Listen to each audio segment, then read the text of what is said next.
Should we write same type of essays? ఇది కూడా నన్ను ఎంతోమంది స్టూడెంట్స్ అడిగే క్వశ్చన్ అనమాట.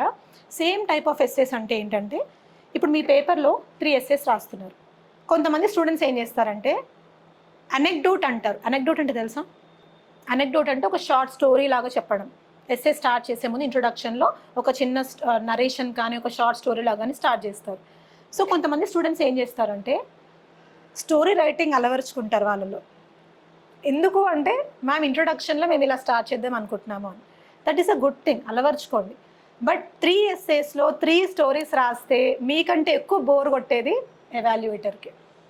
అండ్ మోర్ ఓవర్ మీరు రాసే ఫస్ట్ ఎస్సేలో స్టోరీ మంచిగా రావచ్చేమో, బట్ సెకండ్ ఎస్సేలో తగ్గుతుంది లెవెల్, థర్డ్ ఎస్సేలో ఇంకా తగ్గిపోతుంది because of the time constant. Because మీరు ఆల్రెడీ ఫస్ట్ ఎస్సేకి ఎక్కువ ఎఫర్ట్ పెట్టుంటారు, ఆలోచించడంలో రాయడంలో అలసిపోతారు. దానివల్ల అది తగ్గిపోయి ఒక జనరల్ ఎస్సే లాగా వస్తుంది. Do not do that mistake. Should we write same type of essays అంటే my answer is a big no.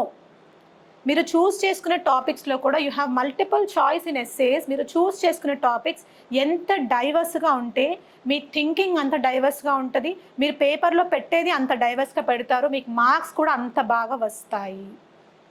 For example, ఇప్పుడు ఒకవేళ ఫస్ట్ ఎస్సే మీరు సోషో పొలిటికల్ ఇష్యూస్ పరంగా తీసుకున్నారనుకోండి.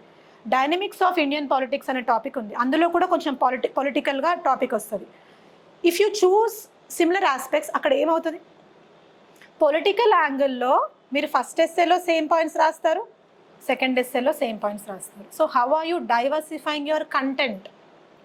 ఎస్సే ప్రిపరేషన్ ఎంత ఇంపార్టెంటో inside the exam hall choosing the topic is also very very important. And I'm going to help you ఎలా topic చూస్ చేసుకోవాలి అని.